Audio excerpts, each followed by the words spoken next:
We are the nerds. We are the nerds of the apocalypse.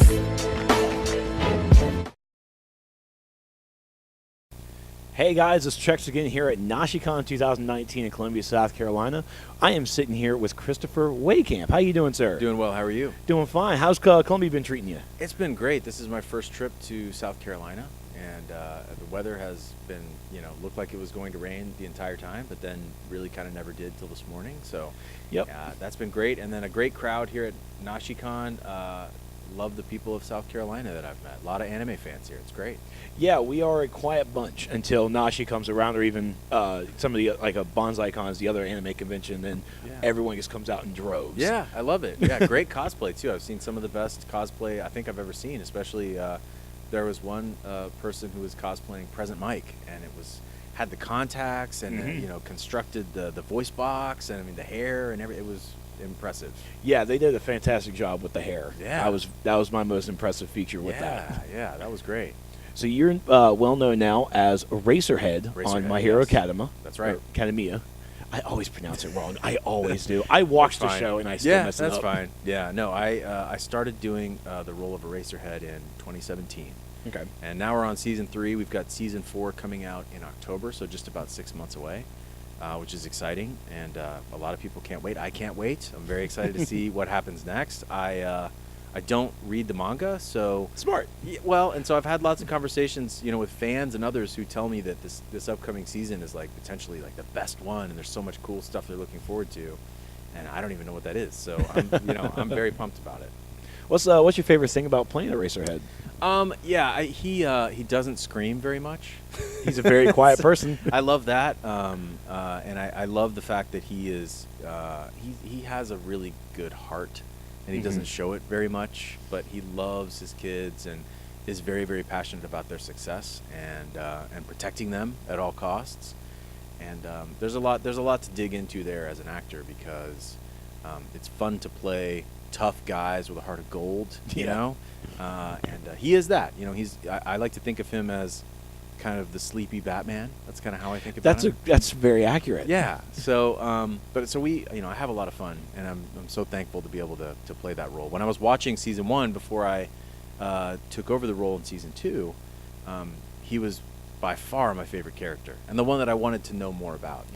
Always thinking like I want to know more about this guy. Agree with Eraserhead for me. He really was a sleepy Batman, and how he is very stoic, and how he looks, and how he really teaches. Like, I really want to know more of his backstory, how he really got this way. Because I know with his powers, like, Visine all day. Yeah. And I wonder if that's really been his burden, and that's brought him into that why he is today now. Yeah, and to the point that it almost seems like he's so dark and brooding that you could almost think of him as a villain in some ways. Like perhaps maybe he could have ended up being a villain. So I'd love to see how he got on this path, and I hope that Horikoshi will let us see that at some point. That would be I hope great. so too. Yeah. Do you have? I don't know if you could say anything, but there's the new My Hero movie coming out. Yes. Well, and so the first movie, I thought Two Heroes was a fantastic movie. I thought it was really, really awesome, and if you haven't seen it, you should definitely check it out. The only problem with it was it had a very marked lack of Eraserhead in it. There was no Eraserhead in it whatsoever. So, I'm excited about the new movie, which I think is scheduled for the winter of 2020, maybe sometime in 2020. But one thing I'd like to add is, let's see if we can get Eraserhead into it, please. And I think I tweeted about it the other day. I said, who do I have to talk to get Eraserhead and his sleeping bag into the new My Hero Academia movie? Because that's the other thing. People want to see the sleeping bag again. So please bring that back, too. I think it would be cool if you could start bringing a sleeping bag with you to your conventions.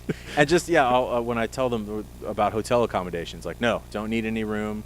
Just give me a quiet spot in the convention center somewhere. I've got my sleeping bag, and I'll just roll up. And now that's the cosplay I'm waiting for now. So there you have it, cosplayers. You need to have that as your cosplay. And there was a guy here this weekend who did the full Eraserhead cosplay and had the scarf and everything, really well done scarf. And then on top of that, he had the sleeping bag, the yellow sleeping bag, the mummy bag. And it was so humid inside of the dealer's room that by the time he got to me, he was just covered in sweat. And I was like, dude, please sit down. Like, we'll take a picture, but you don't have to wear this the whole time. the commitment to cosplay. You got to suffer for cosplay, I suppose. You do. That's the way You do. It goes. Yeah. So I'm going to bring it back, go back a little bit, because Yeah. you actually had a panel on Friday about Steins Gate. Right. And it was an anime I never heard of. Yeah. And so you actually, and that's the thing I love about meeting the voice actors. I get into the anime that they were in. Cool. Just a little research. Yeah. I like And that. I want to say 10 episodes in. I have been Okay. binging it this weekend. Nice. Okay. What's going on in that show? I just boy. I'm at the part where Okabe, Okabe is, he just got back into the beta line. Uh-huh. And did you start with season 1 or did you start with season 3? I started off with 0. Okay, 0 is season 3. So there's Holy crap. 2 seasons before that, which is why you're so confused right now.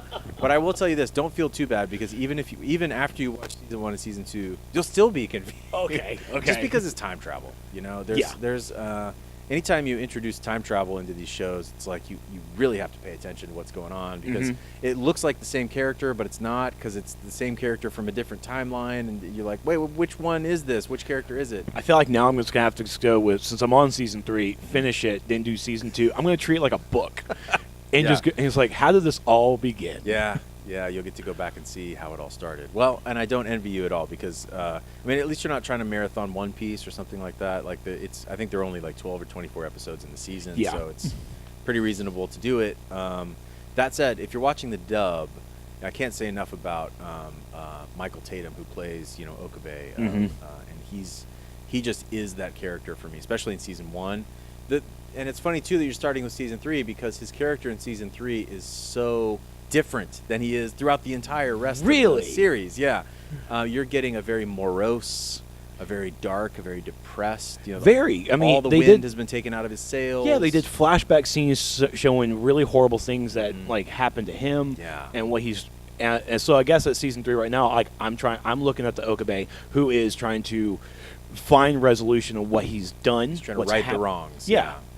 And he's the mad scientist in season 1, and he's just off the wall, on the ceiling, totally crazy, over the top. But then he has a really great heart to that character as well, and Michael Tatum does such an awesome job. So that's something you have to look forward to, actually. Yeah. Okay. That'll be good. Okay. Yeah, and you played Alexis Alexis Leskinen. Yeah. And I look at him, and he's like, that's the typical American in Japan. Yeah, what they think of Americans. Yeah, he's kind of the American stereotype. And the direction that I was given by our director, Chris George, was, he's kind of, he's like Steve Jobs, but not as cool, which I don't really think of Steve Jobs necessarily as being cool. He does sort of have that geek cool, I suppose, back in the day. But this guy tries too hard, to be cool. And so he always comes off as trying too hard and way too big. And it turns out there's a lot of reasons why he seems so fake, because there's a lot going on behind the scenes as the season goes on. I don't want to spoil you at all, but yeah. Yeah, and I definitely got to the we're the Japanese shaman girls. I did get that, and he talked about it in the panel. Yeah. That you need to really look up. You need to Google, and it's not a bad Google. No. You need to Google. What was it? What was it? Where are the shaman girls? Where are the Japanese shaman girls? Yeah, and so there's a lot of memes about that on YouTube that you can go dive into it. In researching it, I was like, I'll just, casually look up Alexis Leskinen. And then I learned nothing about Alexis Leskinen and everything about this meme, because there's thousands of it on YouTube. So yeah, it's fun to jump down that rabbit hole, I suppose. So how long have you been doing voice acting? I started I started voice acting in college, and I did some, commercial stuff in student film and things like that, little things on the side. And then I did my first audition for Funimation in 2011, and ever since then, it's been about 8 years now. So I just every year I've honed my craft a little bit more. I get hopefully better and better at this, and more opportunities come. So it's so far so good. Just keep trying to do that. So one thing I always like to ask voice actors, what's the one recommendation you would give to any up-and-coming voice actors, people who want to do it? That's a good one, and it's really twofold. So if you know for sure that you want to do voice acting specifically, I would say you have to start recording your voice every day, whatever capacity that is. That could be just, the recorder on your phone. You could use that. When I was doing it, I actually had an old cassette tape.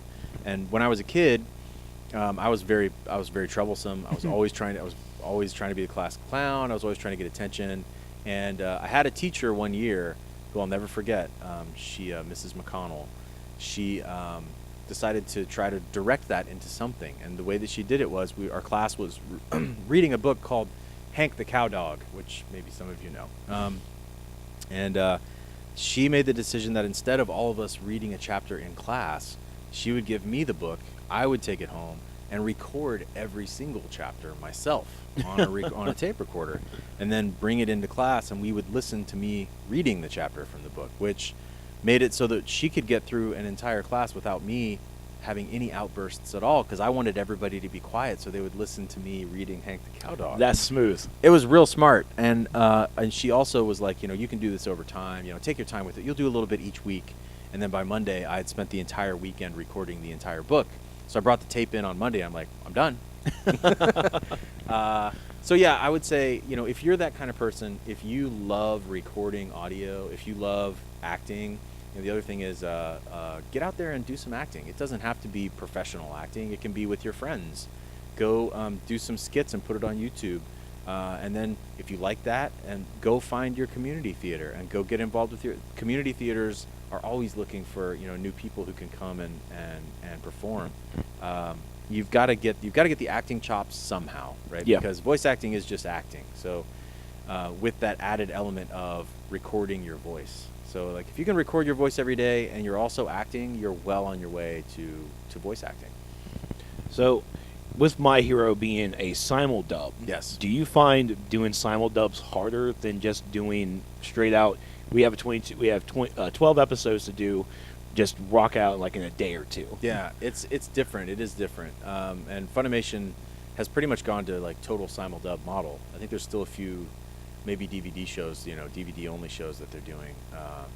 But and so for those who don't know, so the simuldub is really just that we release. Funimation will release the episode dubbed in English within like a week or two of the Japanese release of the subbed release on Crunchyroll or elsewhere.